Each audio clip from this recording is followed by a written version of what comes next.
If you want to check the activation date on OnePlus 15R, we can go to Settings.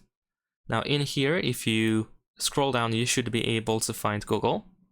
Next, you want to tap on your Google account in here, and then tap on Google account button. After a couple of seconds, we should be able to proceed by going to Security and Sign In. There we go.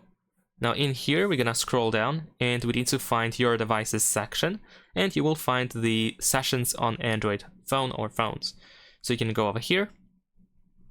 You should be able to find your OnePlus 15R session, so you can tap on it.